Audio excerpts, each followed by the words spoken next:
Pitter patter, let's get at her. It is another episode of the Manely Broncos Podcast, and there's nothing better than a victory podcast. And of course, with the Denver Broncos, it's a little bit rare, but you cherish it nonetheless when it's a victory podcast about those Denver Broncos.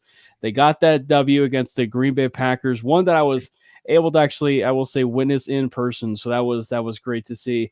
But first things first, to break it all down, we are going to be joined by Ben Cummins of footballguys.com. He is a writer for them. Good to have you on, man. You said you were a podcaster, but now it seems like you're embracing it once again by joining us a little bit for tonight. Oh, yeah. Thanks for having me on. That intro was beautiful with the fly over the stadium. And we talked a little bit before we went live, but we did not talk about all those pictures that I saw. So I have to ask, that looked amazing. You got to meet Patrick Surtain, Justin Simmons. That looked awesome. So how did you pull that off?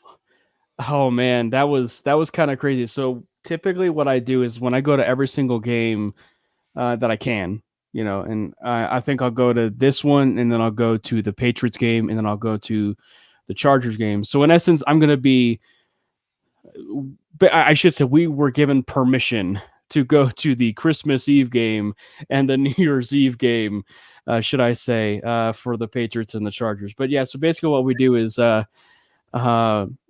we'll, after every single game, we'll go to the tunnel, the home team tunnel, and we'll see players come out, and you'll sometimes see players, come walking out and sign autographs and stuff like that. So, and of all things, it's kind of like, you pick a name out of a hat. You have no idea who's going to be the one that's going to be signing autographs. And sure enough, PS2 was that guy. And, as far as like coming, and walking on that side where we were, and he was a man. Yeah, he was a man of the people, should I say. So he started from like the beginning and ended like all the way down. But what was so funny was he came to me and Sayer Bettinger, because we were at that game together. Yeah, he and I went to that game together, and he came to our section, and he goes, "Do you got a marker, like to sign?" I did not have a marker, but as we all know, you got to come prepared, man. But as we know, asked you. Yes, Surtain asked me. Autograph rather than vice versa. Right. Asked me if I had a marker, in essence, for an autograph. But I said I do not. But I did say pictures last longer. So let's get a picture. Yeah, the picture is way cooler. And then Sayer. Yeah, I know Sayer. Am I saying that right? From Twitter. Yeah. I thought I had seen that Justin Simmons autographed his jersey. Oh, so the story of that one is actually kind of cool. So obviously he came in town Friday. We took a tour of the stadium, but then we did a whole bunch of shopping. And I believe it was Friday or Saturday, but Friday or Saturday we went. We were at Park Meadows Mall, and he bought a Justin Simmons jersey at Sports Fans, which is at the Park Meadows Mall, in Lone Tree. Which they're if you guys are living in Colorado and you guys are close to Park Meadows Mall, they're running a pretty good deal right now. I think Sayer got the jersey that was like $200, and he bought it for like $99. That Justin Simmons jersey. So so he bought it like on this trip, and then of all things, like Justin, comes over and he recognizes me, he recognizes Sayer, and sure enough, he signs the jersey. So it's Justin. Okay. So you, okay. I'm trying. I don't know how legit you are. So he recognized you. So have you had him on the podcast before then? Not on this podcast, but just he's been on a particular podcast that's no longer on the network here, but he, I've interacted with him before. Yeah. He and I kind of go a little bit back. So, I mean, but yeah, so he recognized me, and then obviously I introduced him to Sayer, and that's when Sayer and he had the conversation, and one thing led to another. Yeah. Oh, it's awesome. It's awesome to talk to some other diehard Broncos fans. So. Yeah.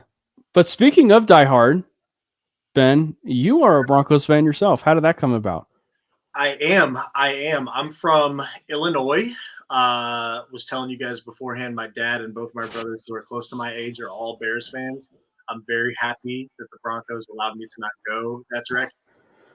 So I was born in 90. When I was 7 years old, Elway beat Brett Favre. I remember my mom kind of like explaining the game to me, and this is the first game I ever remember watching and letting me know that it was basically Elway Favre. Elway was going for his first Super Bowl. The Broncos were the underdogs. Maybe I kind of made this up in my head. I was 7, but I remember like rooting for the underdog. The Broncos won. They almost went undefeated the next year, won the Super Bowl, went back to back. That's right when I got introduced to football. So when I was 7 and 8 years old, I've been a Broncos fan my whole life ever since I've known about football. Elway has always been my guy. I was telling you beforehand, when I was a kid, I had like literally an Elway shrine in my room. There's one aspect of it right there, the Hall of Fame introduction, Sports Illustrated thing. So, yeah, been a fan my whole life. You're having me on a good week because literally, like I said, the first game I remember that beat the Packers, we just beat the Packers. So, yeah, it all works out. It seems really fitting. And Brandon, it seems like you've had quite the eventful day. You're muted, Brandon. Why I always do that. Yeah, I'm surprised I'm even able to record this because like halfway through my work day, my internet died. So I had to leave work early, which is a blessing and a curse because I have so much stuff that I did not get done. But it came back and now we're here. And yeah, we got Josh over here saying real fans versus tankers, and he's going after me with this. Okay, and I know this. Look, okay, I love a victory, and I'm celebrating the victory. I just believe that sometimes it's going to have to get worse before it gets better, and I think that this is one of those situations. We'll talk about it. I'm still a real fan, Josh. Okay. It's a very what's the right poignant? Is that it's a very as someone who said I've been a fan since I was 7 years old, and I had a great childhood. Like, it is an important topic. It is a timely topic. It's a poignant topic because we haven't really had to address this before. I guess I'll just say that. Like, 2015 was amazing. Won the Super Bowl. Peyton retires. Then it's super frustrating because you feel like we have a competitive team, definitely a competitive defense, and we just need the quarterback, right? And then we finally get the quarterback. I've always been a Russell Wilson fan. I've got his Seahawks bobblehead somewhere. I've got a Broncos one too on the side, but he needs to play better for it to go up here. Yeah. But I've always been a Wilson fan. So we get the quarterback. I'm super stoked. I'm sure, all my tweets were pumped at the time. Yeah. It's like the timeline just didn't add up because we get what we thought was going to be the quarterback, which obviously he hasn't delivered, but also the roster is falling apart at the same time. So now what do you do, especially looking at the AFC and how competitive it is with all the quarterbacks and all the teams? So it's a tough one. Yeah. I think we needed to rebuild for a while. I just think, not to drag down your boy John at the executive, but I think John was too obsessed with he was too against the rebuild, and it was always the reload or the retool or whatever the hell it was. But no, you had to rebuild it. You had some good opportunities too. He who shall not be named was drafted, and that kind of set everything back for like 5 years. But I don't know. I'm glad. Like I'll take the victory, but all I'm gonna say is we were picking number 2, and we're not. but I mean, but it's still, you know what? It's still good. It was still a victory Monday. It still felt good. We beat the Packers. I literally went into this game thinking, I think this is one of the games we can win. I think there's one more game like that on the schedule.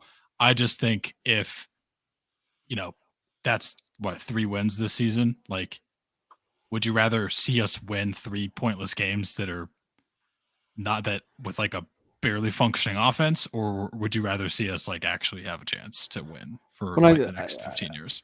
I think that's all I'm saying. But I think that's the interesting thing is like when you look at the whole weekend as a whole, though, in the NFL, it wasn't just the Broncos that, No, this is a weird weekend. It was strange. But to the point where the fact they even got a second win is honestly not that big of a deal for me, because it's like, you know, there's so many other teams that got their second win that, you know, it's very possible that a lot of things are going to be changing because of that. You know, so I mean, like, it's still possible the Broncos, you know, get the second overall pick or whatever, or the third overall pick, just because there's so many other teams that got that second win. The Chargers have 2 wins now. I mean, so it's crazy to think that the Chargers of all teams have 2 wins on the season. And is it crazy? They're the Chargers. I still crazy. It's but pretty crazy. It's pretty crazy. Speaking of fantasy football and the Chargers, Justin Herbert's throwing that last pick made me lose my matchup by 0.4 points. So if that's not charging, I don't know what is. That the Chargers have charged really hard. I would tear off my left arm for Justin Herbert still. A couple things. John Elway gets he deservedly gets shit on for a lot of terrible decisions, but he did put the 2015 team together. So he did. I respect him for that. I'll give him the kudos. I'm very happy with that. And now we move on. And he messed up the future a little bit. But we got that Super Bowl. That was amazing. That was my only Super Bowl as kind of an adult. So I got to nothing good since then. What was I going to say? Okay, so the tanking thing is tough. Like the couple of years before Wilson came, that's when I was finally fed up with it. And I was like legitimately rooting for the Broncos to lose because we need the quarterback. But I feel like, I've gotten a little bit older and like possibly wiser. We'll see. Don't get me wrong. Like I want us to have a top pick and I don't want to miss out on this quarterback. So, I'm probably just talking out of my ass, but like these players are humans. Nobody likes to be bad at what they do. Nobody likes to mess up. Nobody likes to constantly lose. And so we're able to celebrate a win, and we still have a chance, like Cameron was kind of saying, to maybe, still be able to get the right player. The point I'm trying to get at is rather than hyper focusing on like, oh my God, like what I kind of did in the past, like we have to lose. We have to get, can't believe I'm blanking on his name now. Drake May. No, Caleb Williams. Oh, well, that's just not. That's my point. We have to, rather than we're focusing on Drake Williams, maybe Drake May ends up being better. So maybe this win ends up helping us not draft who we would have, but it ends up working out anyway. So both things can happen. And maybe we don't get a quarterback. Maybe we draft Marvin Harrison or somebody else that ends up being incredible and it works out in the long run. So I'm just going to enjoy this victory and let the pieces fall where they may. I think Sean Payton knows how important quarterbacks are and going to try to help us get in that position. But at the end of the day, you can't just actively loot. Like, right. Let me back up for a second. Know what? Like, I'm definitely not saying tank in the sense of purposefully lose. That doesn't exist. Like, people joke about it all the time. Maybe in other sports, sometimes it does. NBA, big one. Maybe in the NBA, it does. In the NFL, tanking literally doesn't exist. You do not have any team ever that goes out there and purposefully tries to lose the games. That's not what I'm saying. Like, that's not. Back to these players wanting. It's literally not possible. Yeah, no one wants. Yeah. The players don't want to lose. The coach doesn't want to lose. My viewpoint of this is more just me as a fan. I'm not saying I'm rooting for the team to lose. I'm just watching what I consider to be a bad product. And I'm thinking, you know what? It's time. You know what? Like, it's time to tear this down. I hope we have the highest draft pick we possibly can so we have a shot at fixing this thing.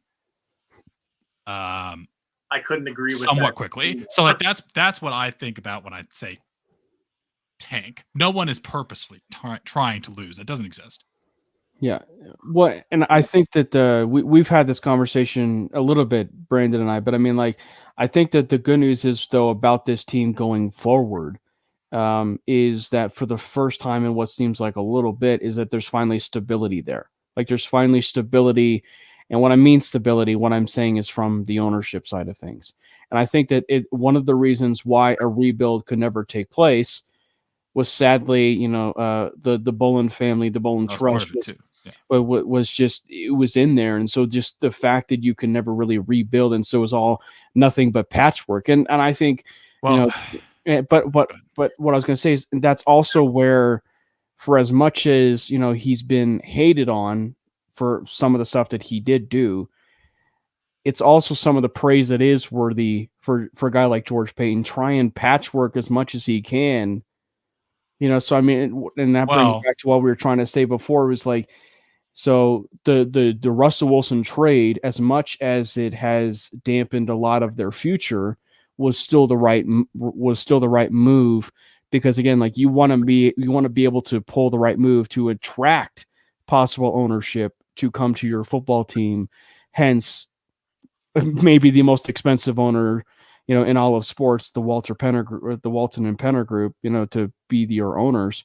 So I mean, like, when you think about it in the landscape of that, and then now you have the ability that if you do move on from Russell Wilson, you have rather cash flow owners and rather rich owners. So if they decide to move on from Russ, they could possibly do that and still find a way to with the cash flow that they have, make it work where they can bring some more moves and of course trade some more players to get some more flexibility with room. So I mean, the fact that there's more stability there with the ownership, I think, is as big of a deal that I think people realize. I disagree a little bit there, and I'm curious to hear, actually, Ben, what you think about this. Because I think that George made that move. It's funny that you say the previous ownership was opposed to or unable to do a rebuild. Honestly, I think that George was trying to avoid a rebuild to keep his job, because that's what I'm trying to that's what I'm trying to say. The trade for Russell Wilson didn't cause the Walter Penner Group to buy the Broncos. Like, they were already going to be interested by the Broncos. They wanted to buy a team. It's not always every day that a team is available for trade or for purchase. I was thinking about the Russell Wilson trade. Let alone a franchise that's as decorated. Let alone a franchise like Denver. Exactly. Yeah. Because until, unfortunately, the past several years, this has been like one of the marquee franchises in the NFL, right? They were already interested. I think, unfortunately, for better or worse, I don't think this was solely his purpose. Like, I think he truly believed that Russell Wilson was still elite, which was a talent evaluation mistake on his part. But I do think that George tried to go after first Aaron Rodgers and then Russell Wilson to appease the new ownership and kind of like convince them that to keep him on as the GM, because they didn't hire him as the GM, right? They were coming in, and what has he done for the team? Nothing. Pretty much at that point, almost nothing, right? He's had a couple drafts that look okay on paper, but like, you can't really evaluate a draft until at least 3 years down the road anyway. So like, he really had done almost nothing. Suddenly they come in and like, yep, he could show them, hey, look, I just traded for a Hall of Fame at the time level quarterback. You can argue if he's still that way after what he's done recently. Right. But I don't know. I just think that was part of it. Do I think that was his only reason? Absolutely not. I think he still thought that Russ was more than what we got. And he missed on that, unfortunately, which there's the L's and the misses racking up in George Payton's column are not good. But I just think that is part of why he went after them. And by them, I mean Russ, and originally Aaron Rodgers, was to appeal to the new ownership group that was already coming in and try to convince them to keep him on, because I'm still not convinced that they're going to. That's they what I want their own guy. That's what I was trying to say, though, is like, he was trying to do some things organizationally with the structure of the team with no ownership there to try and make it so that he is staying on. That's what I was trying to say. Oh, I thought you were saying he was doing it to like make the team look more appealing to owners. The owners were already interesting. No, I mean, like, he's trying to do it for the sake of maybe making the team better, but in doing so, right. No, I agree. More importantly, like, making it so it's appealing for that ownership group to be like, you know what? Along with the fact it's an historical franchise, this is at least appealing that we can be able to work with something like this. I guess we're somewhat on the same page. Yeah. What about you, Ben? Anyway, yeah. What do you think, Ben? Fascinating. Yeah, I like your point a lot, Cameron, because I guess I never really considered it with Pat Bullen's health and passing away and the transition how that can affect. And I do like, that's one of the reasons why I'm obsessed with football is how much coaching matters, how much, the dynamic with the general manager and with the owner and all that does matter. I mean, look at the Cowboys, like Jerry Jones is, destroying them. So I do think it's a good point. Different owners are different ways. Right. And I think the Bolin family situation was, they were very hands off. And so I don't know whether you can put any weight on, well, because of the transition that didn't allow the general manager or whoever to go a direction that they wanted to go, whether you wanted to remain competitive or not. I'm not going to sit here and hindsight bias George Payton when it comes to Russell Wilson, because I was stoked. I was begging for a quarterback for so long. And I attributed a lot of Russell Wilson's downplay the year prior to that injury the finger injury that he throwing hand injury. Yeah. And rightfully, and then as I started to, kind of look into it more, it's like, oh, okay, well, maybe there's a little bit more to it here. But I had no problem with that. I'm not going to fault him for doing something that I was happy about and I would have done myself. Don't get me wrong. I loved it. I loved the trade at the time. The one move for sure that I can, because I do think that you can question, you said that you can't really judge a draft till 3 years after, which is true in a lot of ways, but it all comes down to the process. And so like, you can judge the process. What, the results are one thing, but it's about what lottery tickets are you buying and trying to, what levers are you pulling? Right. And like, I was standing up like, holy shit, Justin Fields just fell into our laps. Right. Now look, Patrick Surtain's amazing, and he's not changing the franchise the way that now I thought Justin Fields was an incredible prospect. Maybe he would be a lot better in a situation that's not Chicago. I don't know. He's looked terrible. So, maybe it ended up working out for us, but just not taking the swing on the quarterback and then coming out after and saying like, this was the biggest red flag for me when you come out and say it's harder to find a shutdown quarterback than it is to find a franchise quarterback. Like, if that's true, which I don't agree, the impact if you do hit on that franchise quarterback is so high. Yeah. And I just think that you have to take those chances. I don't know. Peyton, I had high hopes for him. He's had a lot of misses. We're not in a good spot. I don't know. Yeah. So, and I personally, I was in the same boat. Like when Justin Fields dropped, I was all about it. Mm-hmm. And again, I also at the time loved the Russ trade, but just hindsight's 2020, looking back at it, I just think that there was some alternative, like not alternative, but I think he was trying to sell himself to ownership a little bit, the new ownership a little bit. That's the downside of like having that ownership change that didn't hire you. Yeah. But I do think like, obviously I'm not saying he was only doing it for that reason. Like he definitely thought it was an improvement. I thought it was an improvement. I think almost everyone thought that you were getting at least some of the prime Russell Wilson. Like he did again have that kind of down half a year before, but I was in the same boat. I thought it was like, yeah, he injured his throwing hand and he came back too quickly. Like that's his major injury. I mean, everybody, like literally like 98% of people were in that same thinking. So not even just Broncos fans, like, and if he gets Aaron Rodgers instead, which is what I think a lot of us wanted, and Rodgers stays for a couple years, I think he was. Then, maybe this goes a lot better, because let's be honest, coming from like I said, like I've been a fan of Russell Wilson his entire career. I've had arguments with friends dating back to when I was like 10 years ago in college, like Russell, like, back, it's the defense, it's Marshawn Lynch. And I would be the guy like, do you not realize how good he is?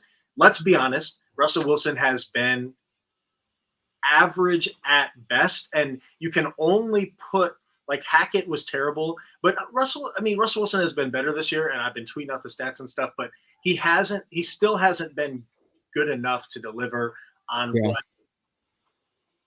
he needs to the draft capital be the guy that we need him to be. So or let alone of course, in the win column. But with that win column, the Broncos did get on that win column against the Green Bay Packers. And I will say, that for the Broncos, in terms of their identity, something that we were being fed numerous times in this offseason was about being a ground and pound running offense. At times, or a fair amount, a lot of this time during the season, it felt like the Broncos really weren't that, ground and pound team, but it's just a run heavy football team. And maybe some of it was that, they were down a fair amount of games. And so that was the reason why they were, throwing and stuff like that. But by that same token, you try and, keep that running game going, despite the fact that, you may be down a fair amount. But I will say, though, for the Green Bay Packers game, it did seem like this was about as competent of a game cohesively on both the defensive side of the ball and the offensive side of the ball, and as well special teams. Let's give special teams the kudos, because special teams probably throughout the season has been, maybe it's underrated MVP this year, but cohesively, defensively and offensively, it did seem like this was maybe one of their better games as a complete unit. Yeah, I'll let Ben go first because he's guest. Go ahead. Yeah. I think I guess I hadn't really wrapped my head around the macro level off season, like all Sean Payton's moves. And let's be honest again, I think Sean Payton, he hasn't come off as the biggest Russell Wilson fan. If you asked me, I would say the odds are pretty low that Wilson is going to be the quarterback next year, no matter what the financial situation is. I think Sean Payton wants to be balanced. If he had a different quarterback, maybe that'd be a little bit different. But he was this way at least towards the end of Drew Brees' career. All the moves he made, blocking tight ends, fullbacks, everything, you knew that this is what they wanted to do. And I think you're right. Everything came together at home against not a very good component. They were able to do what Sean Payton wanted to do. Defense played a lot better, thank God. Javonte Williams looked the best he's looked all year. Yes. And obviously anybody that's thinking season long, of course, we knew Javonte was going to start slow with how, it's insane that he's even playing football right now, right? So he should still be in recovery. I tweeted out that run that was surprised me, week 2 or 3? I think it was week 3. I think it was the Dolphins. I don't know, but it was early on in the season. Then he gets hurt right after that. But he looked really good in this one. I'm a huge Jaleel fan. Who's not? I would like to see us use Samaje Perine more. I like him. I think he's productive. He's not going to rip off the long runs, but he's getting you 4 or 5 yards. He's a good pass catcher. I like how we use him. And I'm not just saying that because I drafted a ton of them in best. But it all worked out. And then you're able to kind of allow Russell Wilson to play within himself, play action. He's hitting Sutton and Judy on the outside. You're minimizing his reads. You're making things a little bit more simple, which I think, unfortunately, has proven to be what Wilson needs. And it all came together, and they pulled it off at the end. Yeah, there was a lot of it's interesting that you talk about specifically the running backs, because I do think, again, Javonte had an amazing game. I think I still want to see more Jaleel, to be honest. I think he's not used enough. I also think Samaje Perine is not used enough. And obviously Marvin Mims is criminally still not used enough. But on the running back side, it was interesting to see. I went back and watched some of the game, and the amount of times we've involved the running backs in the pass game a lot, but it's so many dump offs. It's not, from what I can tell, and maybe I'm wrong, maybe that is intended just to keep it simple, which I would have a different opinion about, actually, if that is the case. But it looks to me like it's not as much of a something that's schemed in of we're going to use this guy as this kind of weapon. Sometimes they do. They definitely have done that. But I felt like there was a lot of Russ is holding on to the ball too long, and he just kind of dumps it off to the running back in that game. And it worked. It worked really well for him. But it's just that's what made me agree with pretty much what your evaluation was, which is that Russ needs to we need to make it as simple as possible for him, or he's going to struggle a little bit. He did have some like super nice passes too, especially like the very opening drive. I think he had that just nice ball to Sutton that he somehow caught.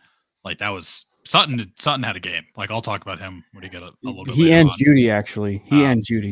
Judy did too. I still think Sutton is more of a focus point in this offense than Judy is, and that's why I think we're trading Judy. But I definitely liked the running game. I would like to see more of the, like, if we're gonna be dumping it off to the running back, I just want to see more of it be like by design.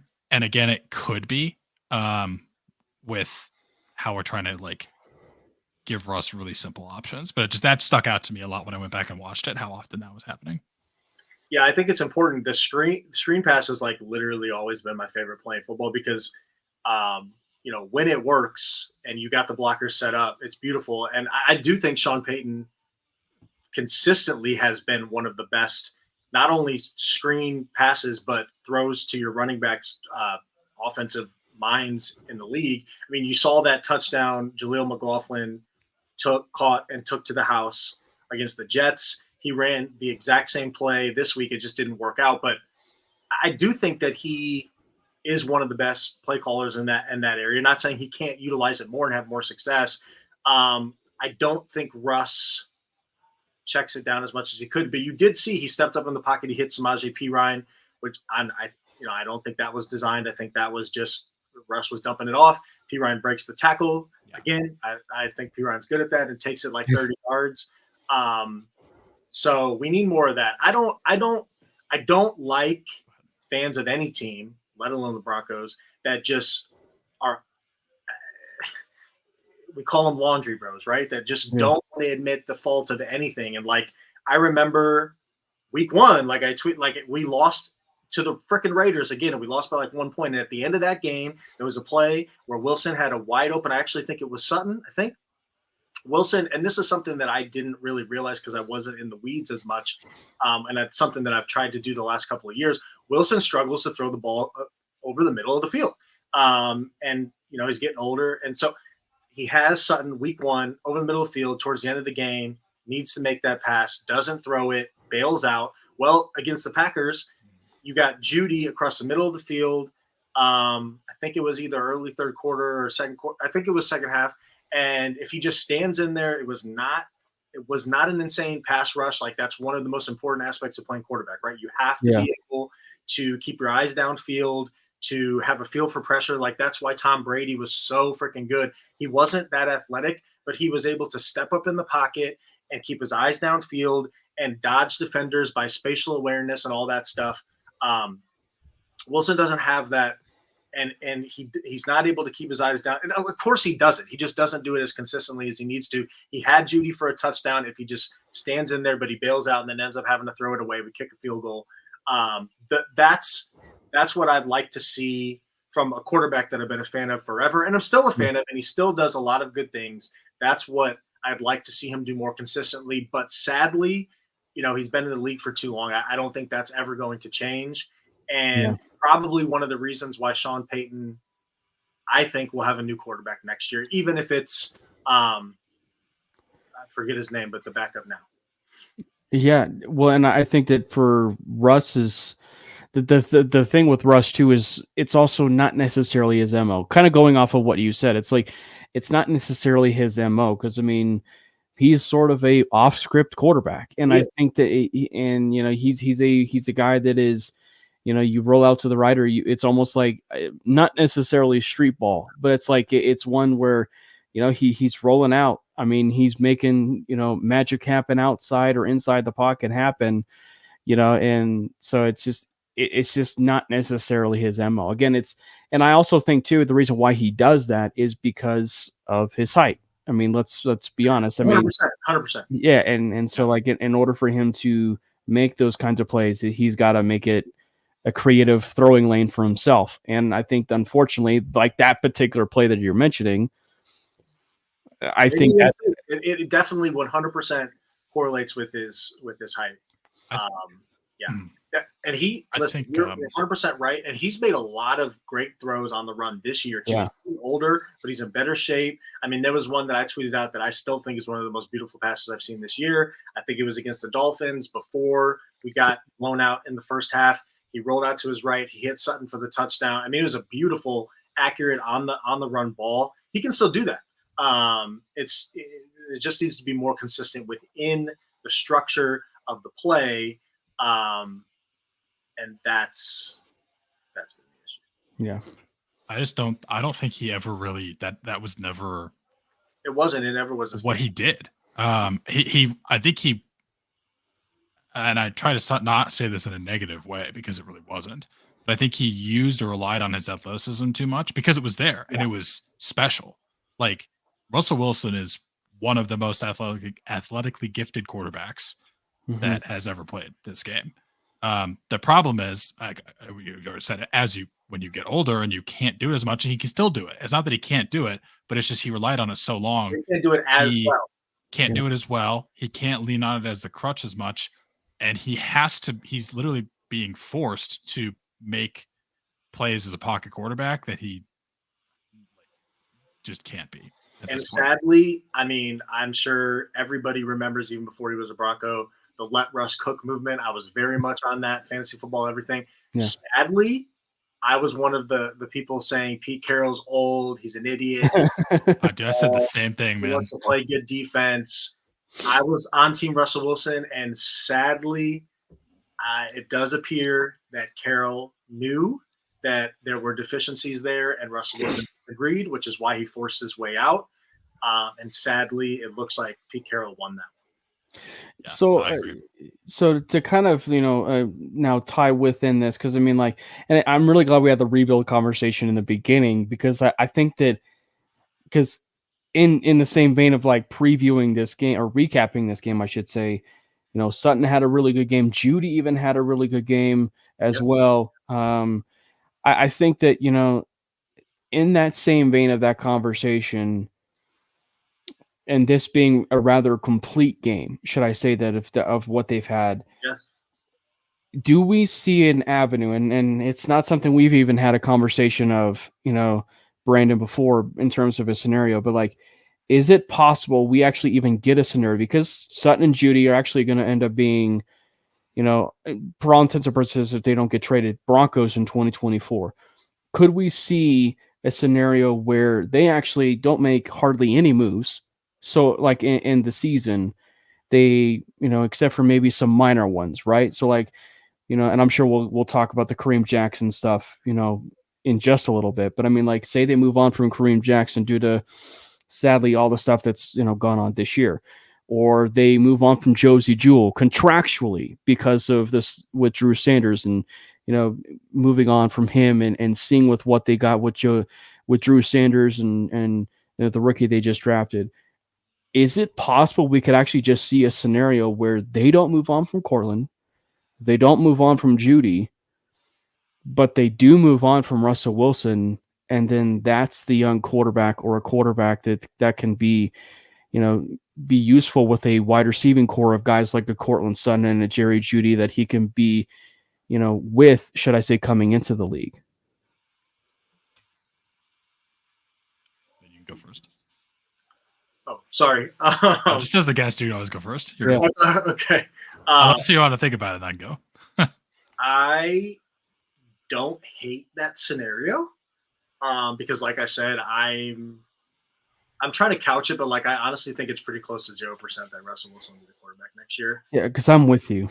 So you definitely want whoever the guy's going to be. Obviously, we all are in agreement that it should be a draft pick if we have the ability to do so. And it seems like there's even more than just two quarterbacks in the draft. I don't really pay attention to college until grind the prospects after, but like I don't even know if JJ McCarthy. Anyway, I think it needs to be a rookie. And yeah, you want to give him weapons. You want to surround him with a good environment, because obviously, let's be real, like no matter how good you are, it's a team sport. Everything matters. Coaching matters. That's why we love this game. So I don't hate that idea, but that wouldn't be my first choice. I've like Sutton has been so good this year. Like, I actually don't want to see him traded, which the logic in me tells me that means we should trade him because we could probably get something decent for him, especially with how he's played. I can't imagine that we couldn't get a third for Judy, which Steve Smith's trying his best to change that. And, if his value's tanked enough, like, I'm happy to keep him. I still think Jerry Jeudy is an above average receiver, if not better in the ideal situation. Offense, His attitude perfect, no. But, I mean, I love this guy coming out of college. I don't think – maybe he was a little overrated. Obviously, it seems like that's the case. But I don't think his talent is just completely evaporated. To your point, like, maybe we just keep these guys. I don't think that's going to be what happens. I think at least one gets traded. I think that trade allows Marvin Mims to, he's not going to come in, play 100% of the snaps, but come in and be closer to a full-time guy, continue to slowly develop. He seems to be a stud. Now his skill set fits perfectly with what Russell Wilson does well, which is fun. Yeah. But, obviously whoever we have at quarterback, we're hoping can throw a deep ball. So I think you've got to trade one of them. You've got to get some draft capital. You've got to allow Marvin Mims to play more. I would like to see us make some moves because we're in that boat.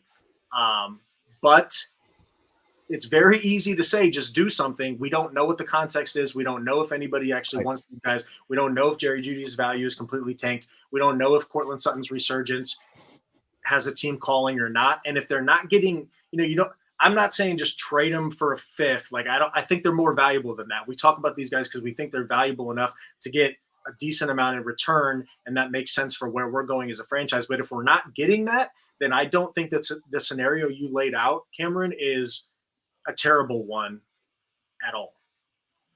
Mm-hmm. Brandon? I couldn't agree more. Just to add on to that a little bit, I think one of the other reasons that I personally do think one of them gets traded, and I still think it's Judy.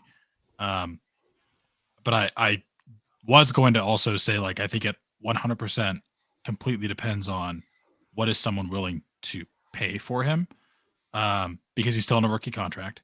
He's still a supremely talented wide receiver physically. Someone like Carolina that's looking for that wide receiver one might be willing to take that bet and just thinks that a change of scenery could be good for him, which honestly it could be. Like, I'm rooting for him. I think I want to see him become what I think we thought he could be coming out of college, because I was also a big Judy fan and we drafted him. I was like so hyped. It was like I was like just envisioning him breaking ankles of pretty much like all the AFC West teams. Go ahead. I think I recorded myself just screaming when it happened. Yeah, as you should. Just the Von Miller reaction. I liked him more than CeeDee Lamb. He was my favorite wide receiver in the draft. I'll just say, since we're podcasting and I went on record, Brandon, that's exactly what I think happens. I tweeted it a while ago. Cameron didn't like it. I think the Panthers trade for Judy, but I have kind of like been afraid now because it's like Steve Smith really that whole thing is crazy. Steve Smith, Carolina Panther, do they listen to him? I have no idea. That's interesting for sure. That's a wrinkle. But the Panthers with Bryce Young, who I am a huge fan of, they don't have good weapons. Their best weapon is 33 years old. Yeah, he's making him look good, man. Adam Thielen is having a year. They're not in a situation to be able to sit here and be picky.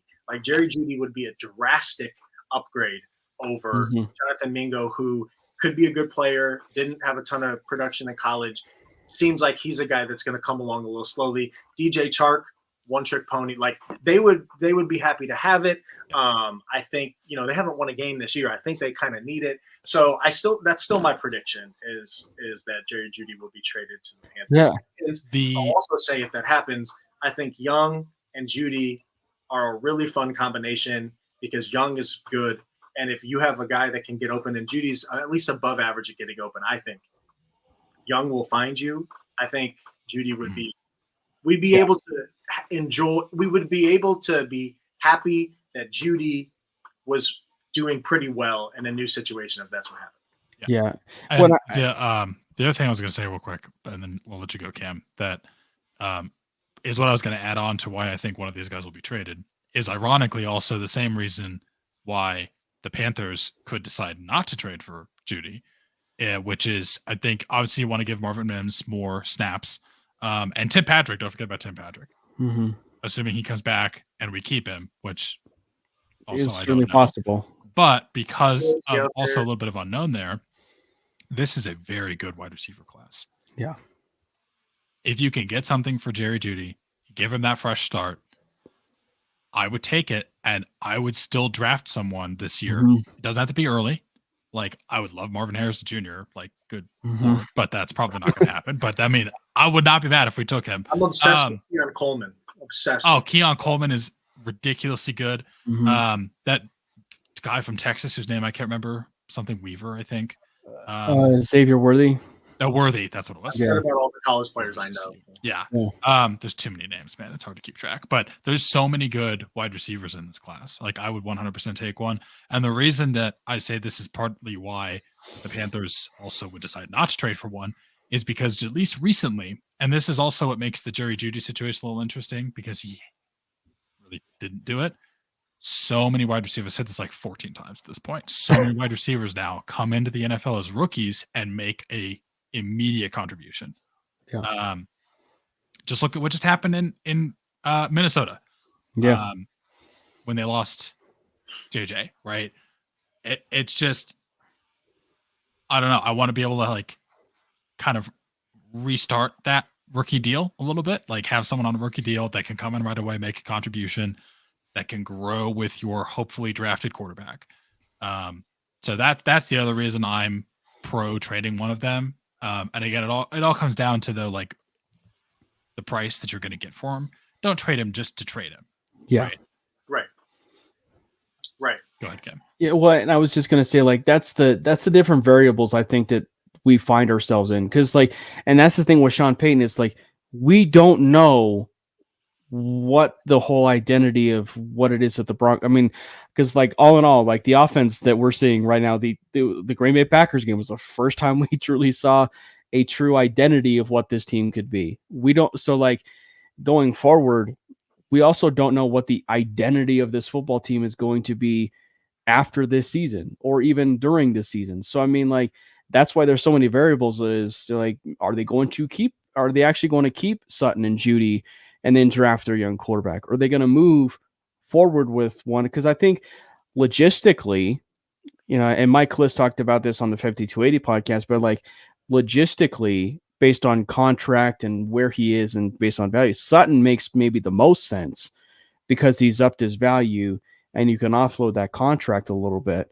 So, I mean, like logistically, it makes the most sense there, but also, you do have a wide receiver that maybe could use a change of scenery. So it's just like, there's just so many different variables that are going into this that like you have no idea what the identity of it is going to be.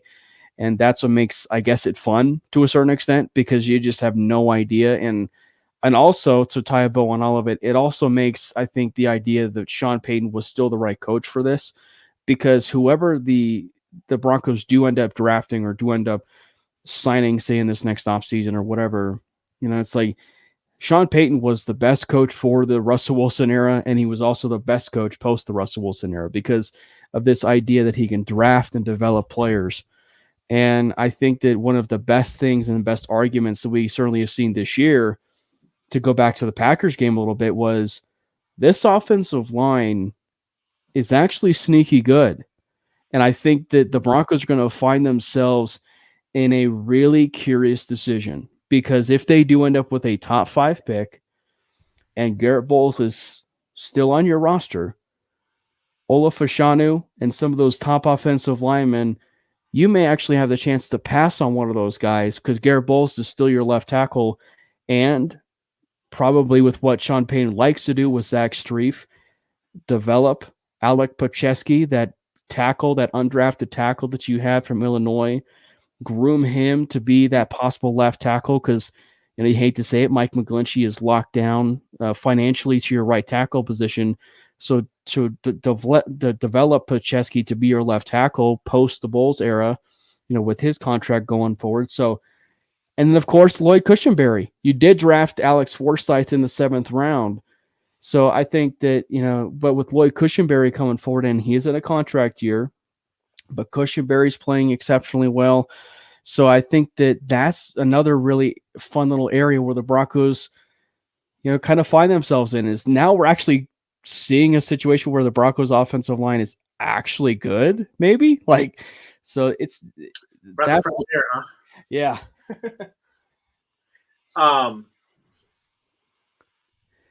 Yes, and what I like what Brandon said earlier as well about,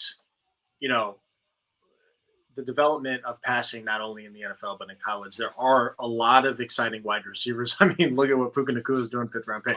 So Nacua, man. You will have that opportunity to replace who we trade. It doesn't have to be the 1st round. It doesn't have to be Marvin Harrison or Keon Coleman. There are guys available later in almost every draft class now. That's just the way that it goes. So I will just I don't think that this is going to happen, but I'll just throw out the scenario. What if we were able to trade both Sutton and Judy for 3rd round picks? I'd probably do it personally. And it's obviously that's an off-season move, because you're not going to make that move. I would imagine you're not going to make that move, during the season. That would you could trade one of them in the season. You could trade one of them in the season, but if you move on from both, I foresee that possible. And I think Brandon, you and I had this conversation before. It's like, well, I think our exact conversation that we had, I think this was last week, Ben, was that, and also you don't keep Tim Patrick because he's on a contract, with the contract, which I hate. I loved him, and so you would ideally be having three wide receivers gone. Just we all like Tim Patrick, but 2 ACL tears, he's like 30. Exactly, yeah. He's probably dust. Unfortunately, I love him, and I'm glad he got his bag. He got the money. He worked his butt off for it. But I would rather, again, just throw darts in the draft. If you get up with 2 3rd-round picks from both these guys, spend both of them on a wide receiver. Double dip. There's so many good. So I wouldn't hate that either. We've talked now at this point about what happens if you keep both of them, what happens if you trade one of them, what happens if you trade both of them, and they all aren't bad situations. None of them are bad. None of them are bad, depending on the context. But what were you wanting to say about what did you have a specific thought or plan in mind of what if you do trade both of them? Oh no, I have no plan. It's just throwing it out there. The plan is to get 2 3rd-round picks, makes up for not having the 2nd-round pick as a Sean Payton, and as much as it would make me very sad to see Sutton go. He's not doing anything to help this franchise win a Super Bowl, because by the time we get back to that point, he has no value anymore at that point, in my opinion. The only fear is what teams are even out there that are willing to trade for these guys. That's why I bring up the Panthers, because we know that they need somebody. It's very obvious. Yeah. There's not that many, I don't feel like. And part of it, I think, is because we already talked about, there are a lot of these guys available in the draft. Yeah. And you can get them on the cost-controlled rookie deal. Now, that's what makes Judy appealing, and why I think, all think he's going to get traded. But I don't know. I'll be sad that they go, but I think everything has been leading to this point. I'll be happy if one of them gets traded, because we just need to recoup some draft capital. Both of them aren't doing anything to help us win a Super Bowl. And as we've talked about, it allows Marvin Mims to play more, which needs to happen. Yeah, and I think that's going to be it's different avenues to it, but I think if there's one thing that you are seeing, maybe possibly with Broncos Twitter, is it does seem like maybe everybody is in a consensus of this idea about a rebuild. Now, where people disagree is whether it's a small rebuild or a big rebuild. But the point is that it does seem like there's a consensus that everybody is in agreement that a rebuild needs to happen. It's just, this idea of a big or a small rebuild. I hear reload one more time, I'm going to lose it. Yeah. We haven't been in this situation for so long, so I understand a lot of people have different opinions and struggling with it, but I think Brandon literally said it earlier. It has to get worse before it gets better. The Broncos were able to sustain success for so long. And granted, like, if we don't get so lucky and Peyton comes partly because of Elway, then this would have happened earlier, but we were able to get Peyton Manning. We got very lucky. And now we're, we made our deal with the devil, and now we're dealing with it. And it has to get worse before it gets better. And it's already worse. Yeah, it's worse now. It's already worse, and it's not going to get better if you're stuck in this. Right. Because of the trade compensation, because the roster has now fallen off. So it's already worse, but we have to buckle up. It's going to be like this for at least another year. But can we get those rookies in that make it fun to be a fan again, even though we know we're not there yet? And can we build towards that? And what makes that kind of exciting is once you have a young team like that, you get a chance to see the future. So, like, for instance, and we'll preview the Chiefs game here after this, but it's like once you actually get to the point of once you nail your quarterback, as a reminder, once you nail that quarterback, there's a possibility that you can jumpstart your entire franchise in expediting your rebuild because you nailed on the quarterback. Now, some of that, and it's an argument, is that it's you have to possibly land the number 1 overall pick or the 2nd overall pick or something to that nature. But the point is you also don't necessarily have to have the number 1 overall pick. You can land a pick within the teens, right, and get a guy like a Pat Mahomes who no one really thought would. Who no one ever thought was going to be maybe one of the greatest quarterbacks we've ever seen to this point. So it's like, or even Jalen Hurts, and possibly even develop him, right? And actually stay patient enough with him. Josh Allen is a prime example. Stay patient enough with him. And so I think that, if you can be able to expedite that kind of situation by nailing the quarterback that you want, it can expedite that situation. And then, of course, you build around it. Moving on now to the Broncos and the Chiefs game. And I know, Ben, you are a huge Patrick Mahomes fan, but I gotta tell you, do you believe that the end is in sight, that the Broncos, the streak will end? I'm not saying that this game, but I'm just like, do you see an end in sight that the streak will end? Do you want me to lie to you? I mean, okay, Broncos fans, don't kill me. Yes, I like Mahomes because I like good quarterbacks. I like good football. And as I told Cameron and Brandon before we came on live, like, because the Broncos suck, it's easier to just kind of enjoy Mahomes now. If the Broncos got competitive again, then, we can talk off air about the things I wish would happen. But, they're a great team. I'm sick of it. I want the streak to end. Do I think it's going to end on Sunday? No. Do I see any end in sight? No. That's a fair answer. I will say, I do agree. I do think they've looked more mortal recently. Yeah. Last year and this year. They're still going to destroy it. We play them tough. We play them so well. Every time, like, I'm pretty sure it's weird to say this. Even though we're horrible and we still can't find a way to beat them at all, every time I watch us play them, it's so much, at least recently, been so much closer than I ever imagined it would be. Especially like the last game. That was a just borderline dominant defensive game. Yeah. From us. Yeah. I mean, I'm probably memory holding it, but I feel like we've almost, I guess the game he got hurt on Thursday night, we got destroyed, but I feel like we typically play them pretty tough and then lose, but we're competitive.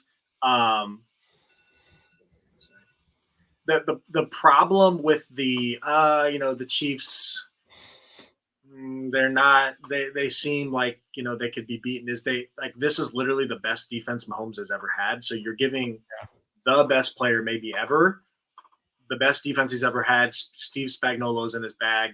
And we just talked about Russell Wilson's inefficiencies. Like, if we're going to beat the Chiefs and it's not just keeping up with Mahomes, they have a really good defense. I don't mean for like us beating them, just in general. Wait, sorry, what? Sorry, I didn't mean us beating them. I don't think we're going to beat them. I just mean in general. They've seemed. Yeah, I don't know with how good their defense is. I still think they got to be the Super Bowl favorites. But yeah, probably. I understand your point. Yeah, we need. And I tweeted this before the Thursday night game a couple weeks ago when we played them. I was like, I'm going to be on some talk show shit real quick. Like, I think this is kind of a Russell Wilson legacy game because, we brought it up earlier. He was trending towards the Hall of Fame. I mean, I probably would have argued till I was red in the face when he was still in Seattle that he was a Hall of Famer. Comes to Denver, gets his wish, forces his way out, doesn't go good with Hackett. He doesn't have the Hackett excuse anymore because he's got Sean Payton. So my point was like primetime game, national stage, keep competing against Mahomes. Everybody thinks he's ass now. This is a legacy game because he has the opportunity to kind of show that he can still do it. And he didn't play well that night. So, if we have any chance of beating them on Sunday, or if he's the quarterback next year, which I don't think he is, it's like kind of on Wilson's shoulders. And before he got concussed last year, part of the being competitive is he did. I mean, we were down by 24 when he started coming back, but Jerry Jeudy had 3 touchdowns. Two of them were from Wilson. So, hey, maybe it's in Denver. It's when we're at home, you never know. And division rivals tend to play each other competitively like we've been talking about. So you never know.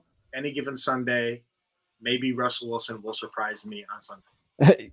But you said it perfectly. I mean, and the thing is too, it's not just Russell Wilson, but when you play a team of the quality of the Kansas City Chiefs, you have to play perfect football.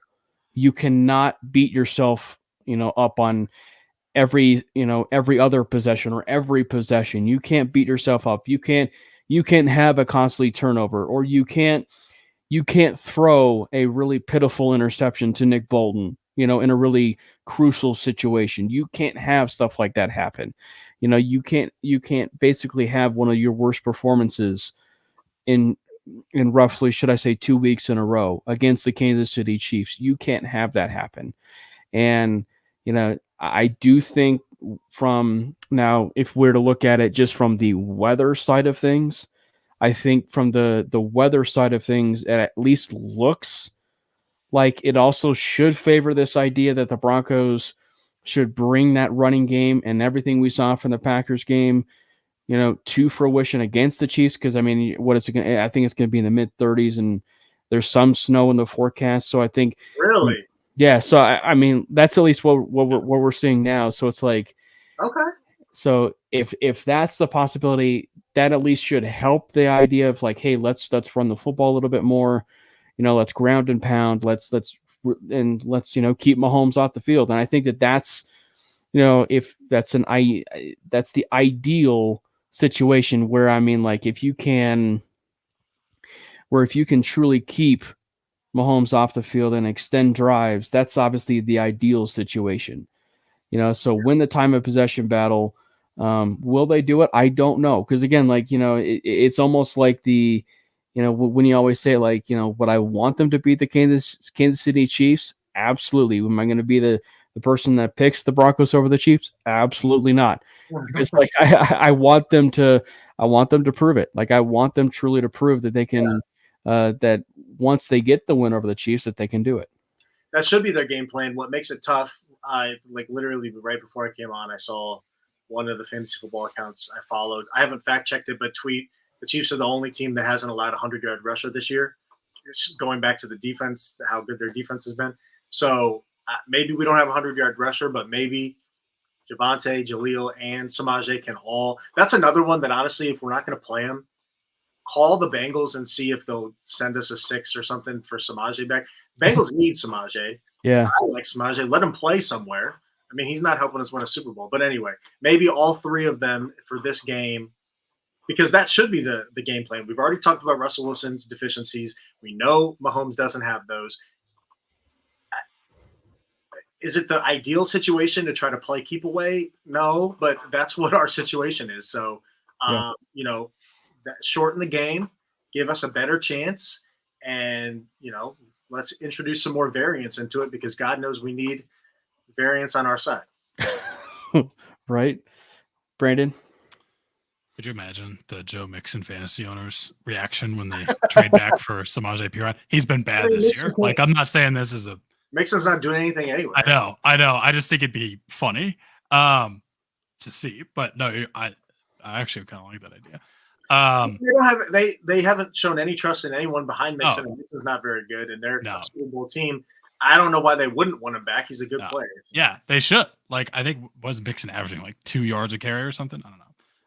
He's bad, but Samaje played over Mixon in the Super Bowl 2 years ago. So yeah, that'd be nuts. I'm here for it, actually. And it gives Jaleel more Jaleel snaps. Yeah. That's all I want. Yeah, just bring on the pain, man. Just bring it on. We're gonna lose. I accepted it. I'm a realist. I'm not gonna I think we're gonna play them hard again. It'll be fun, kind of, to see the defense continue to kind of bounce back a little bit. Like, I will say, I'll give this to Vance. I don't know exactly what the switch happened was. I don't know what switch he flipped, but from as bad as we were, he's turned it around a little bit. And I think part of that is, like, we've all but benched Amari Mathis at this point, which unfortunately kind of needed to be done. Fabian Moreau, I was a really big fan of his. Yeah, and Fabian Moreau is playing that 2 spot instead of him, which I did not think we would see. But it's actually he's not been terrible. So it'll be interesting to see. I do think I'm slightly concerned coming off of that. What Kelsey just did in their last game and the momentum that he's going to carry forward here, that might be terrifying. What would make you concerned? The fact that we haven't been able to cover Kelsey in the last 8 years? Yeah, maybe something like that. or the fact that he's really successful, with Taylor Swift and stands. I don't know. Just no big deal at all. He's a guy. Yeah. This is the best tight end of all time. I'll straight up say it. He's too good. It's just ridiculous. But yeah, I mean, we're gonna lose. I accept it. It's fine. It might be interesting. Could Russell Wilson come out, pull some old Russell Wilson magic out of his ass and win this game? I would literally, my jaw would be on the floor. I would lose my mind if that happened. There would be a lot of people. He's back in the Hall of Fame if he does that. That's the one thing I need. There you go. Like, honestly, it would kind of be annoying because we've talked. I would kind of be annoyed if I'm being honest. But yeah, go ahead. Would I rather end the streak or just lose again? Like, I would be kind of annoying. I'd rather lose, if I'm being honest. I guess it's a win-win, What's the famous line? I'm ready to get hurt again. Oh yeah. Yeah. All right. You guys ready for some NFL picks? Yes. All right, let's do some NFL picks. And Brandon, I'm using the ESPN app. Bro, I realize that. Okay, I've done it every time. I'm just saying. All right. So this time we'll actually kick it off. Obviously, the Broncos suck so bad. We did not. This is a funny story, Ben. Last week the Broncos sucked so bad we didn't even do a pick 'em. Yeah, that's one thing we didn't do. So I guess going forward, or maybe that's a sign. Maybe we shouldn't do the. Oh, you're saying you didn't do a pick 'em at all, not just the Broncos game? No, we did a pick 'em for every game except the Broncos game. Oh, okay, that's what I was thinking. I don't play them. Yeah. So by accident, like we got to the end, we're like, oh, that's over. So, but is that a sign? Should we not do the? So if we don't do a pick 'em for Denver, we win. No, let's do a pick 'em. So we need to do one because I want Drake May. Let's do a pick 'em to make sure we lose. Honestly, that's right. All right, so I'm sure we're all in agreement. We all have the Chiefs, right? We have the Chiefs over the Broncos. Oh, we're starting with that this time? Okay. Might as well start off so we don't forget it, right? Let's lead off with that one. So try to be right. So yes. Yeah. And then of course the Thursday night game, which is the Bills, the struggling Bills, it seems, this year. Did you guys see Josh Allen's quotes after that game? No. Dude, he was real. Like, he pretty much said, yeah, it's atrocious. I don't know what's going on, but we'll fix it. But he straight up admitted that it's not been ideal. He's likable in that way. Well, I like Josh. Their defense is, and their defense, Mahomes, best defense he's ever had. Josh Allen's typically always had a pretty good defense. Their defense sucks. Their defense is banged up. They lost a lot of players. I'm not going to pick Baker Mayfield to beat Josh Allen, though. You can't. Yeah. Can't do that. But Baker's been kind of good. I can't pick him over him. But Baker's been okay. He's been okay. You're not going to get me there. I'm not going to get you just him saying he's okay. No, I can't say Baker's even been okay. All right. It's fair enough. I mean, I'm still taking the Bills like 10 times out of 10. I will give you this. Baker's played better this year than I even expected because my expectations are very low, but I still think below average. Okay. I think that's okay. Semantics. Compared to what I expected him to do. Worse than Russ. That's right. Anyway. Speaking of the Buffalo Bills, they lost to the New England Patriots, and they will be facing off against the Miami Dolphins, who lost to the Philadelphia Eagles. Patriots and Dolphins. Does the Dolphins get their W back? It might be without Tyreek Hill. I saw that. Didn't he have like an ankle injury? And they also might be without. I mean, I know he played through it, but Jalen Waddle was. He was banged up too. I think Tyreek's is a hip. That's right. Today because of an ankle. Yeah. But they got Jeff Wilson back. Listen, you're talking to like the biggest Mac Jones fan in the world, and even I have to accept the fact that he's not very good. The Patriots could win, but no, I'm going Dolphins for sure. And it's in Miami too. It's in Miami. So I'm taking. I have to roll with them basically every single time because I've picked them to win the East. So. Oh, that's he good. He embraced it. Probably didn't do that. I embraced it. Yeah, I think it's obviously the Dolphins. The Patriots are interesting. Did you guys see that Bill Belichick signed? Like there was all that talk about like the quiet rumors of like, oh, does Bill get fired? First of all, Bill's never getting fired. He can coach there until he dies. He can coach there until he's done. I thought there was a pretty good I don't know about I thought there was a chance he was out after this year. I really did. And he signed a 3-year extension. Yeah.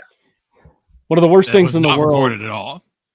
One of the worst things in the world that is my nightmare is that the Patriots actually are tanking, and they do end up with the number 1 overall pick. And you can't fire Bill Belichick because they end up with Caleb Williams. That's kind of my win that. Well, if they that's were my taking, nightmare. shouldn't have knocked one of my entries out of Survivor by beating the Bills. What's the next game, Brandon? Dolphins. Jets at Giants. New York. Oh man, this will be. I think I heard the over-under is 36.5. It's so low. Actually, I want to see the over-under on that. I'll start. I'm going to go with the Jets. I really like Robert Saleh. Their defense is really good. Breece Hall's incredible. I have so much of him in fantasy, and it's about to take off. Wilson, 36.5. 36.5. Wilson is still one of the worst, but he's similar to the Baker Mayfield thing. He's been a little bit better than expected. Yeah. I'll go with the Jets. It's also the smart play. I mean, also I don't even know if Daniel Jones is even going to play. I mean, like, you might want Tyrod to play if you're picking the Giants. I don't know. Right. Tyrod's been better than Daniel Jones. He's been better than Daniel Jones. That's which isn't saying much, but I think with the Jets defense, I think I'm also going to take the Jets. Yeah, with the Jets defense, the Jets defense might actually be the best defense in all of football right now. And if I'm Tyrod Taylor, regardless of Tyrod Taylor's, I mean, you can't really say that after the game that they had with Indianapolis. So I still that was the best defensive performance I've ever seen that still gives up 38 points. I'm not lying. Anyway, Shane Steichen is the real deal. I'm going Jets though. So we've been unanimous on everyone so far, right? Yeah, so basically, far. yeah. So far. All right. Jags at Steelers. I'm going Jags. No, it's a Jacksonville. I lied. Steelers at Jags. Yeah, I'm gonna go Jags. There's no way I can pick Kenny Pickett, who I think who got overdrafted thanks to Jordan Addison. Mike Tomlin is put him in the Hall of Fame now. They're 4-2. Howie's 4-2 with this team. It's in Pittsburgh, which honestly should make me think even more. But I'm going to go Trevor Lawrence. I'm going to take the Jags. Oh, it was the money line that I saw. Jags -2.5. Okay, yeah, it is in Pittsburgh. Yeah. Yeah, the Kenny Pickett Matt Canada marriage. I mean, why? Why is that still alive? How they stuck with Canada, I'll never know. They gave him more responsibility. They elevated him to work more to a personal coaching relationship with Kenny Pickett. But they're 4-2, so who the hell am I to say? I know, but I was gonna say careful. It's the Jags. I was gonna say careful what we say because he might reply to us in his burner account. So careful what you say. Facts. Oh, let's get him stirred up. Okay, all right. Who do you guys go with? I'm going with Jags. You're going Jags? I'm going Jags. Yeah, we're all Jags. Exactly. So Canada's going to be, responding to all of us. Yeah. You know where to find us, right? So the next game. The next one, come on. Next one is Atlanta Falcons and the let's help out the Philadelphia Eagles one more time. The Tennessee Titans. My God, man. Howie Roseman has dirt on the Titans office. I'm convinced. Kevin Byard, obviously. Kevin Byard for a stick of gum. There are very few quarterbacks that would make me think that Desmond Ridder is the better quarterback in a matchup, but Will Levis shit with the draft. Oh man. If you just watch his film, I mean, the guy, look, he's tough. He can run a little bit. He is not a good quarterback. I'll take the Falcons as much as I'm not a Ridder fan. I'm taking the Falcons. I think I got the Falcons too. I actually think that despite the fact that Will Levis is playing, one, we probably will see him, have a thing of, coffee with mayonnaise in there, during the game. I mean, we'll probably see, or eat a full, banana with the peel. But I also think that we might actually see Malik Willis in this game. So it's not just going to be Will Levis either. But I think you also will see 6 sacks, 10 dropbacks. Yeah, just the Titans. Let's invite some Titans fans on because we're in a very similar boat to the Titans. Yeah. Both of our franchises are effed. Yeah, I gotta take the Falcons. Now the CJ Stroud and Bryce Young game once again. Dude, CJ Stroud's so legit. Houston Texans, right? We still haven't disagreed. Not yet. No, I don't think so. We are not living dangerously. We are definitely not living dangerously. I mean, I'm not going to throw the spice out there just for the sake of spice. Although I think there has never been a pick'em yet where we agreed with every single one. This is one where I think you can get a little spice and it makes a little bit of sense. CJ Stroud is incredible. I came into evaluating the prospects this year. I came in thinking that Bryce Young and CJ Stroud were 1A, 1B. They're both elite prospects. Mm-hmm. Stroud obviously has the head start, and it's also in Houston. So I was going to take Houston, but I'll get a little spicy because the Panthers haven't won a game yet. It's not going to continue the whole season. Frank Reich, who I guess is worse than I thought he was, gave up play call. Thomas Brown used to work under Sean McVay. He's the play caller now. Coming off their bye. I guess both teams are coming off their bye, but I'll take the Panthers. Azure Evero still also as their DC. He's doing some work in yeah. Why the hell Carolina. did we let him go? I don't. Yeah. I'm so fucking pissed. Yeah. I hate it so much. That's some spice though. That's the spice. I still have to take the Texans, but that's the spice. It's spicy because D'Amico Ryans, but I'll go with it. It's funny. We were talking about how teams, luck into a quarterback or possibly the idea of tanking, right? Well, or teams that don't even find themselves tanking. The Houston Texans had no business winning that game. I believe, if I'm not mistaken, against the Indianapolis Colts. They had no business winning that game. They won that game, got the second overall pick, drafted CJ Stroud, then obviously came back and took Will Anderson with the hiring of D'Amico Ryans. Man. So they kind of really lucked into a situation. We all focused so much on Lovie Smith doing that and them losing the first. This is what I'm saying about the Caleb Williams-Drake May thing is like when you think we all focused on them losing the first pick. And of course they could have, they wouldn't have traded it. They would have taken a quarterback. But yeah. I forgot. I memory holded and didn't think, wow, they ended up lucking out.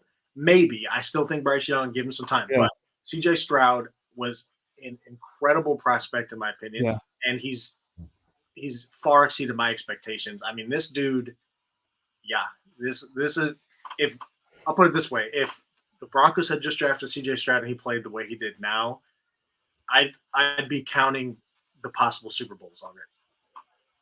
Okay. He's good, man. He's really good. And he screams the Sean Payton type prospect too. Like if in terms accurate, of the way huge arm, can make every throw, sees the field, does what Russell Wilson can't do, stands in the pocket, delivers over the middle, anticipation throws, accuracy throws. And he can create outside the pocket, which everybody was afraid he couldn't do. But if you watch the game against Georgia, he can do that too, and he's done it in the pros. I was going to say, long story short, he's not an Ohio State quarterback. That's basically what he's playing like. He didn't need to do it at Ohio State. Yeah. But I got to say, so for my pick, I'm actually going with the Panthers because I think that to Ben's idea, he kind of fed it a little bit with me.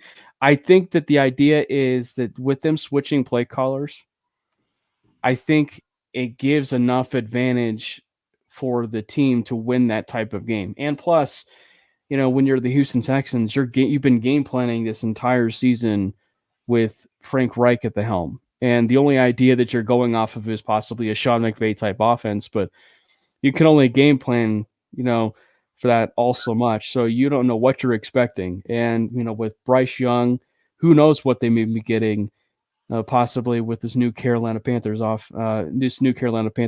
So I like the idea of going with the Panthers here and getting their first win over the Houston Texans. Cameron, you're forgetting the fact that I only picked the Panthers because I thought I'd be the only one. That's all right. I'm sticking with it. I'm riding with you, Cam. Okay, I'm the only one picking the Texans then. It's okay. Lone Wolf. Who would have thought that would have been the case?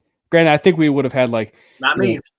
Four more people on our panel, right? And they all probably would have gone Houston Texans on that. So, to be fair. All right. What's the next one, Brandon? Rams Cowboys. This is interesting. Rams. I just can't. I cannot put my word on Mike McCarthy. I just won't do it. That'd be considered an upset, if I think, right? The Rams being an upset if they beat the Cowboys. I don't know about that. Stafford's playing really good. I can't believe they lost to the Steelers, but I was afraid of that one. I don't know. NFC, AFC. Stafford's playing out of his mind. Cooper Kupp's back. Puka Nakua's playing really well. Their defense isn't very good.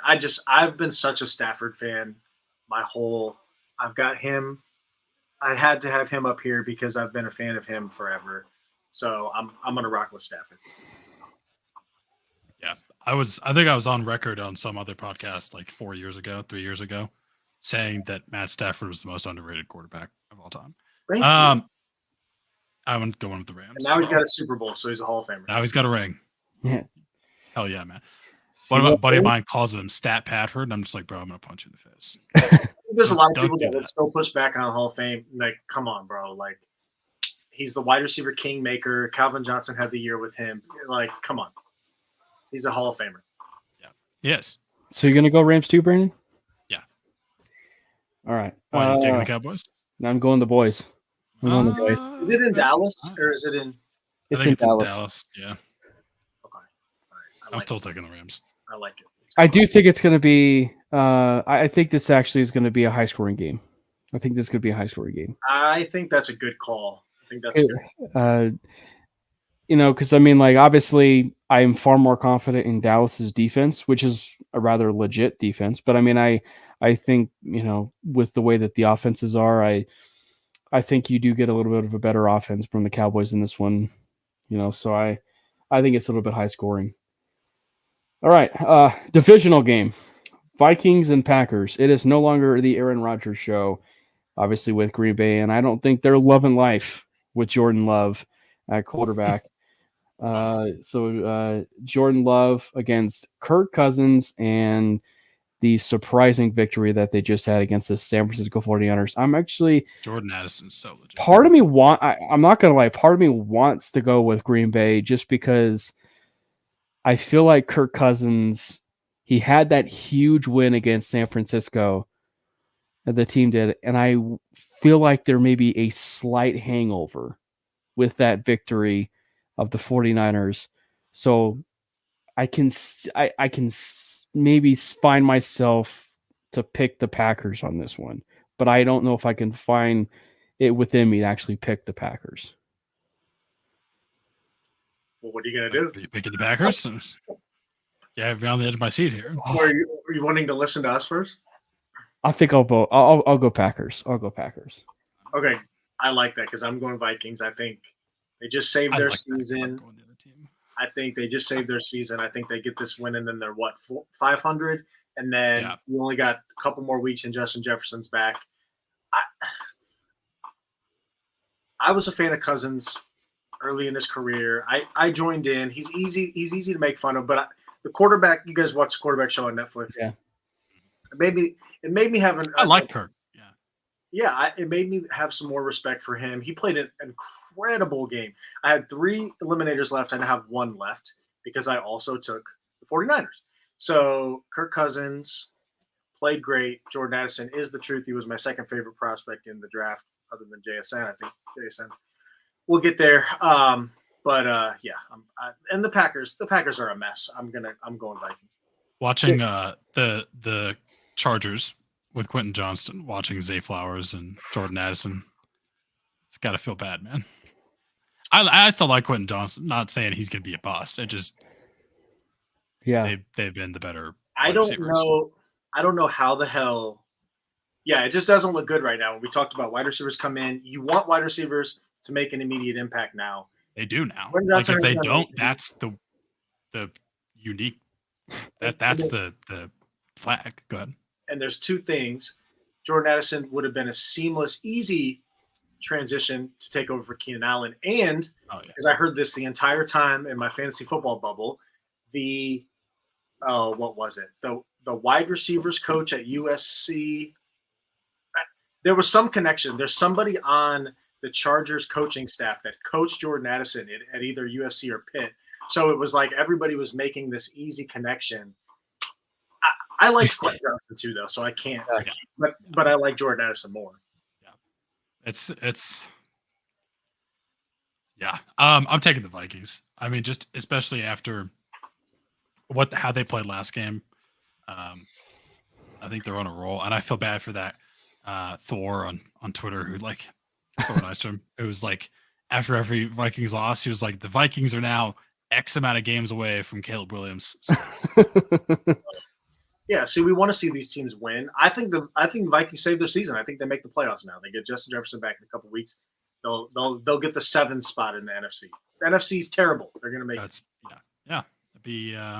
I would be surprised if that happens. All right, Saints and Colts. Oh boy. Saints have been. It's in Indy. So it's in Lucas Oil Stadium. I'm rocking with Shane Steichen, which also allows me to not rock with Derek Carr. Yeah. Oh man. And I like Derek Carr too. I was not expecting him to be that bad. Yeah, especially with the marriage that he would have had with Dennis Allen, which maybe he reunites with Sean Payne as defensive coordinator in Denver next year. Or Mickey Loomis as general manager. I'm going too far now. I'll stop. I'm going with Indianapolis. I will say that. Well, I was gonna say that. So for whatever reason next year, if the Broncos need to get a quarterback that they're at least content with, starting for at least a period of time before they want to give it out to the draft quarterback. I would love to take a swing on Gardner Minshew if that's a possibility next year. Bro, I'm not gonna touch that one. what are we doing? I said if it's a possibility, Just but anyway, on the train, man. I'm going Colts though. I'm going Colts. Get out of the doom loop. If it's anything like that, I can't think of his name. Who's our backup quarterback? This is embarrassing. Jarrett Studham. Yeah. If we're doing that, just play Jarrett Stidham. He looked great throwing to Devontae Adams in week 17 last year. I mean, we laugh, but like Sean Payton kind of like handpicked him. Like honestly, I know. Yeah. Honestly, he's gonna start. He will start a game this year. I'll just put it that way. But yeah, I got Colts. Colts for sure. Yeah. Eagles and Commanders. The Eagles are just ridiculous. Eagles. Sam Howell is on pace to take a million sacks. He's gonna get sacked 12 times in this game. He's gonna end up with the most sacks in a season, like of all time, which is insane. Eagles for sure. That AJ Brown trade is one of the most one-sided trades I've ever seen. And thank God they did it, because AJ Brown would be stuck with AJ Brown would be in hell. Yeah. And kudos for AJ Brown recruiting Julio Jones, whatever dividends that actually may pull. But yeah, one more time again. It worked out in Tennessee, didn't it? One more time again. That the Tennessee Titans working its way back to the Philadelphia Eagles. The Cleveland Browns at 4-2, which may lead to PJ Walker starting again. Oh, he is starting. Versus the Seattle Seahawks in Seattle, and arguably the loudest stadium in the NFL. Geno's been a little bit shaky, but the Seahawks are still 4-2. Did the Browns pull off the upset on Geno in Seattle? This is a close one. I'm gonna rock with Geno, but it's a close one. I think the Browns should trade for Jacoby Brissett.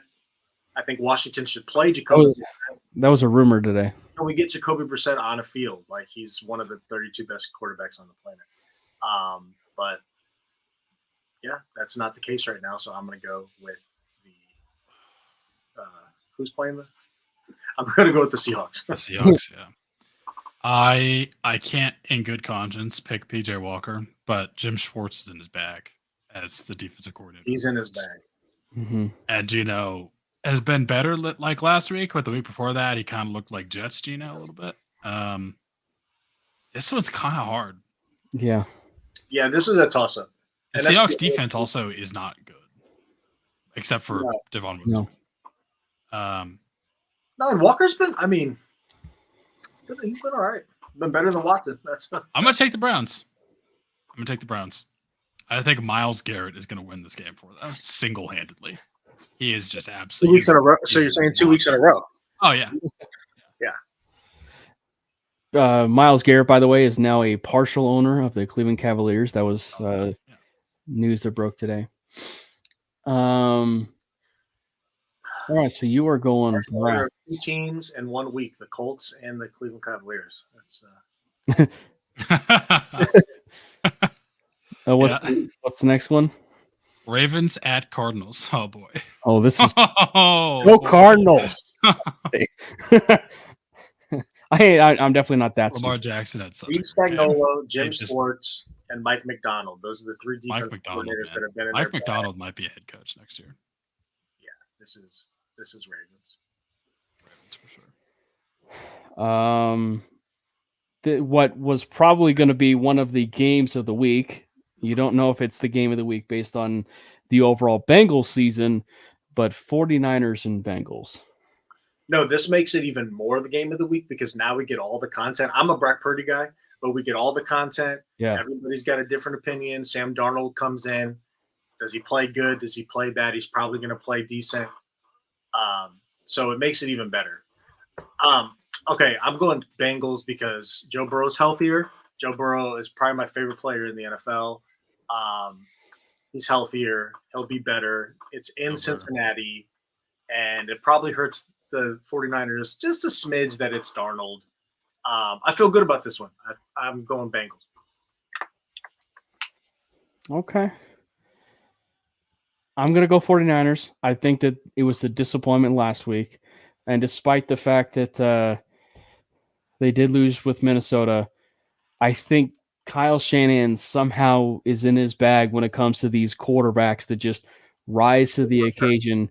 And I think we get a rather decent game from Sam Darnold within this game. I do think it's going to be really close. I do think it's going to be a really close game. But I think the defense will be a little bit better, right? I think the defense will be a little bit better for San Fran. And so I'm going to go 49ers. My pick hinges solely on if I can trust Sam Darnold. You're going to see ghosts?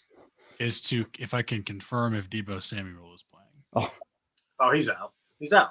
Okay. My internet's really slow. Because the Niners have a bye next week. Oh, yeah. And they found that small hairline fracture in his shoulder or whatever.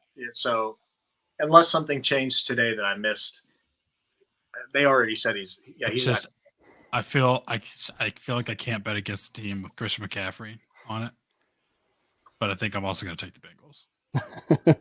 Okay. Sam Darnold, I just can't do it. X Factor, we're talking about all these D coordinators in their bag. A guy that hasn't been in his bag as much this year, big Lou Anarumo. Yeah. Oh, yeah. But he may have Darnold seeing some ghosts. He may. I remember when Lou Anarumo was getting the head coaching hype. Yeah. I still think he's incredible. I still think he's an incredible coach. Yep. But speaking of defensive coordinators in their bag, Kyle Shanahan is now 1-9 against Jim Schwartz. Yeah, shout out to whoever tweeted that out before the game too. That was So Chargers, the 2-win Chargers against the 2-win Chicago Bears. My only question is how are the Chargers going to lose this game? My other question is how are they going to find the way? I was going to say my other question is how is this a Sunday night football game? Is it really? It is. Oh my God. It is. Listen, Tyson Bagent was fun in the preseason.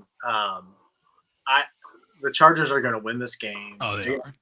They will win this game. They will play. Like, the Bears' defense is so bad. Herbert, okay, maybe they charge her at the end, but Herbert's going to get you 25 to 30 in fantasy. God, he better. I don't think Bagent can match that. No. But every game comes down to the last possession with the Chargers. So it probably happens again, but the Chargers are going to win. I have to take the Chargers, but I just want to see how they charge it this week. Don't get me wrong. Like, Bagent is a likable guy. He was good in the preseason. Like, I would love to see Tyson Bagent win again. And there's more chaos. Like, then Bears fans, like, what? And it's a good weapon to have on your side. And I was going to say, if there's and the Chargers defense is also bad. Go ahead. I was going to say that if there's one game that would just epitomize the fact that they just chargered that game, it would be this Bears game. You know, I mean, like the fact that because prime time, at home, prime time, you really should not lose this game. And if you're Justin Herbert, you cannot lose this game. Well, you can't throw if you're Brandon Staley, you literally might be unemployed if you lose this game. It kind of pains me to say because I liked Staley early on, but your defense sucks. You're a defensive-minded guy. You're not winning games. Like, what do you do here? Like, they got to fire. Like, he's got to go, and it makes me sad. But I like him as a defensive coordinator. Yeah, I think he's a good defensive coordinator, but he's not as head coach. It's like and he came in, and the reason I liked him was because he was bullish and he would go for it. Right. And it never worked out, but the process was always right. But he got bullied. He never goes for it anymore until it's the weirdest situation to go for it, and you shouldn't actually be going for it. And then he almost loses to the Vikings because he hands it off to his fullback or whatever on 4th and 1 from their own 25. Right. So I truly think that the media and the public just kind of messed with him, man. So I can't believe Spanos didn't fire him last offseason. But they might actually look into it, and they might actually hire Jim Harbaugh maybe in the offseason.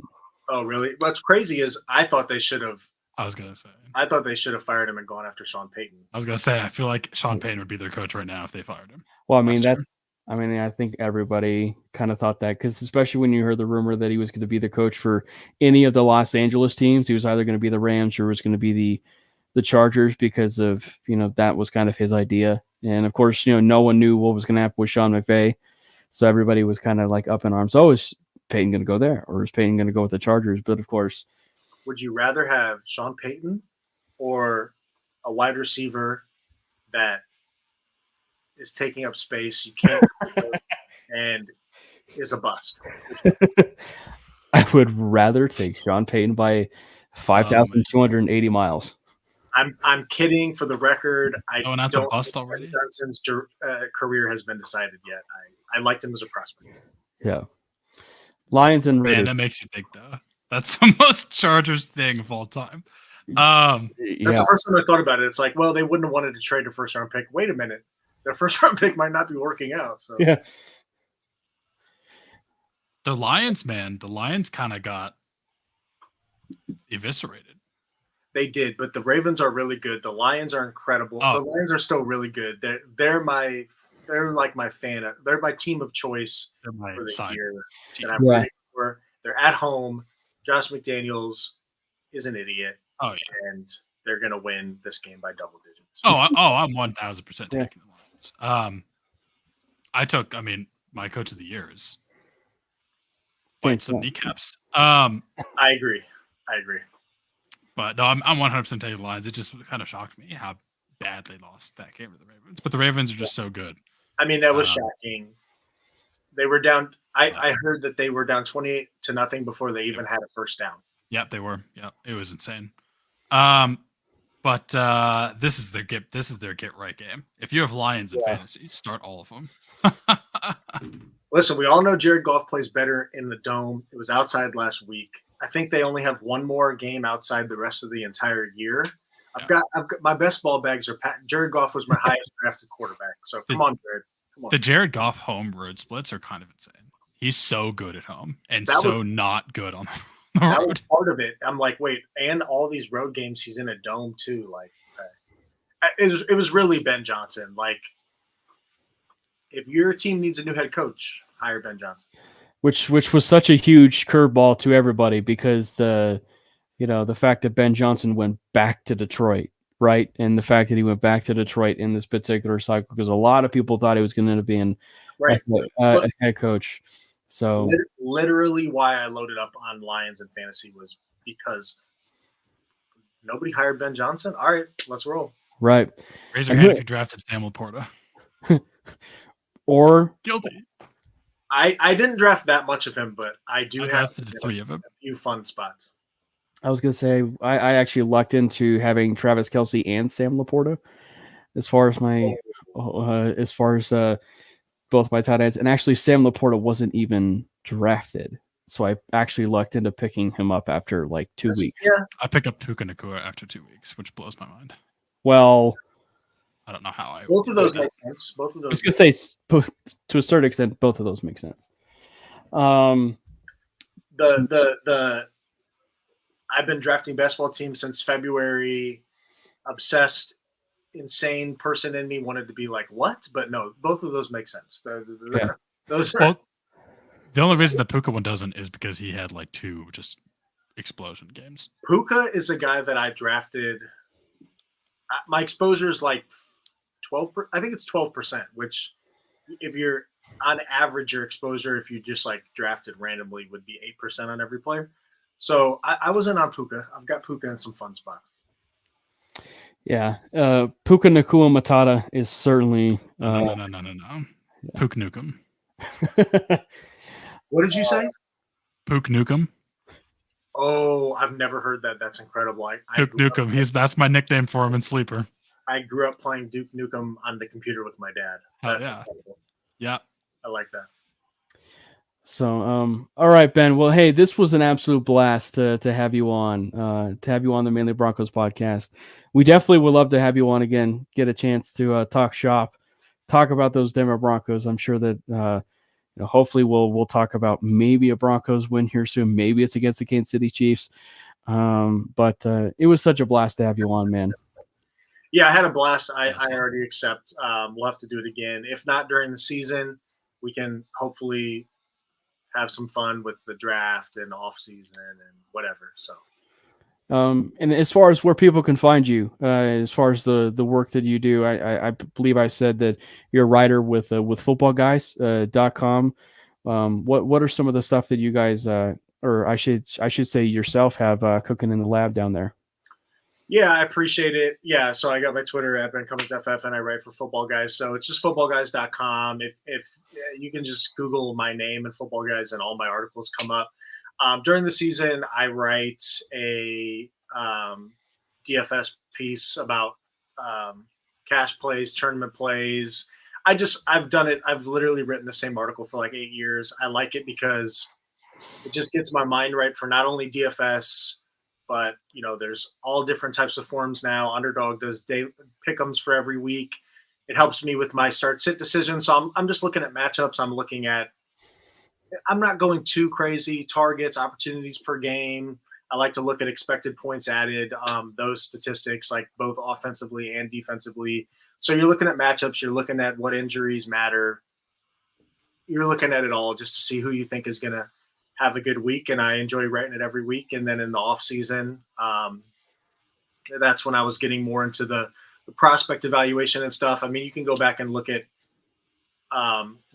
what I said about Quentin Johnston, which is probably wrong. But I enjoy it, and I appreciate you highlighting that. Yeah, absolutely. For Ben, myself, and of course Brandon over there in the top right corner, this has been another episode of the Manely Broncos Podcast. Even when you feel low, you can still go. Even when you feel slow, you can still go. Even when there's no hope, you can still go. I never answer to no, man, I still go. Go, go.